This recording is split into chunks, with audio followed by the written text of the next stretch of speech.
ایک عورت اپنے شوہر سے طلاق لے رہی تھی۔ اس کے 2 بچے بھی تھے۔ عورت کے وکیل نے سب کاغذات تیار کر لیے تھے، صرف اس کے خاوند کے دستخط باقی تھے۔ خاوند نے وکیل سے کہا کہ مجھے پتہ ہے کہ طلاق کے بعد ساری زندگی میں اپنے بیوی بچوں سے دور ہو جاؤں گا۔ میری التجا ہے کہ میری ایک خواہش پوری کی جائے۔ میں اپنے بیوی بچوں کے ساتھ کچھ گھنٹے گزارنا چاہتا ہوں۔ میری بیوی بچوں کو لے کر کل کوٹ آ جائے، وہاں سے میں ان کو اپنے ساتھ لے کر جاؤں گا۔ اس کے بعد آ کر میں دستخط کر دوں گا۔ اس آدمی کے بیوی بچے صبح کوٹ آئے۔ اس آدمی نے اپنے بیوی بچوں کو گاڑی میں بٹھایا اور ساتھ لے گیا۔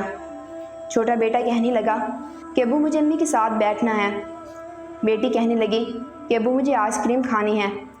باپ آئس کریم کھلانے کے لیے سب کو ریسٹورنٹ لے گئے، کبھی ابو تو کبھی امی بچوں کے منہ میں نوالے ڈال ڈال کر کھانا کھلاتے۔ ابو اپنے رومال سے بیٹے بیٹی کا منہ صاف کرتے اور بچوں کو پانی پلاتے اور ان سے پیار کرتے۔ پھر وہ آدمی بچوں کو پارک لے گیا۔ بچے کھیلتے کھیلتے کبھی ابو سے گلے لگتے، کبھی امی سے۔ ابو بیٹے بیٹی کو گود میں اٹھاتے اور پیار کرتے، ان کی فرمائشیں پوری کرتے۔ بیٹی اپنے ابو سے کہنے لگی کہ ابو ہمیں گھر جانا ہے، نانی اماں کے گھر نہیں جانا، آپ ہمیں اپنے گھر لے جائیں۔ بچے ضد کرنے لگے۔ ابو نے کہا ٹھیک ہے بیٹا، اپنے گھر لے جاؤں گا۔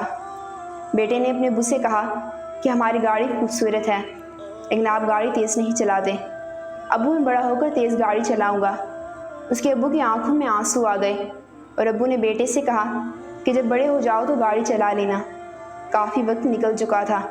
وکیل بھی بار بار فون کر رہا تھا کہ کورٹ بند ہونے والا ہے، آپ جلدی سے واپس آ جائیں، پھر مجھے بھی گھر جانا ہے۔ لیکن اس آدمی کا اپنے بیوی بچوں سے بچھڑنے کو دل نہیں کر رہا تھا۔ باپ کی آنکھوں میں آنسو بہنے لگے۔ بیٹی نے اپنے باپ سے کہا کہ ابو آپ رو رہی ہیں۔ باپ نے کہا میں رو نہیں رہا، آنکھوں میں کچھ چلا گیا تھا۔ راستے کا سفر بہت تیزی سے ختم ہو رہا تھا۔ نہ چاہتے ہوئے بھی وہ کورٹ پہنچ گئے۔ گاڑی کھڑی کی تو بچے رونے لگے۔ ہمیں ابو کے پاس جانا ہے۔ ابو نے بیٹی کو گود میں اٹھایا۔ بیوی اور بیٹا باپ کے پیچھے چلنے لگے۔ اس آدمی کی بیوی نے اپنے بچوں کو پیار سے دیکھا اور اسے احساس ہوا کہ میرے بچے اپنے باپ سے کتنی محبت کرتے ہیں۔ بچوں نے کہا یہ ہم کہاں جا رہے ہیں؟ یہ ہمارا گھر نہیں ہے، ہمیں اپنے گھر جانا ہے۔ باپ نے کہا کہ بیٹا ابھی چلتے ہیں، تھوڑا سا کام ہے وہ کر لیں۔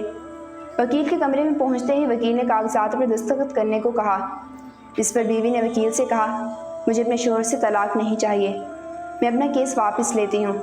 جس پر شوہر اور بیوی خوب روئے۔ عورت کو پتہ تھا کہ وہ اپنی ضد کی خاطر اپنے بچوں کی زندگی تباہ کر رہی ہے۔ اگر ہم تھوڑی سی اپنی انا اور ضد کو ایک طرف رکھ دیں اور کسی دوسرے کی بجائے اپنے معاملات خود حل کریں تو بہت سی غلط فہمیاں دور ہو جائیں گی اور بہت سے رشتے ٹوٹنے سے بچ بھی جائیں گے۔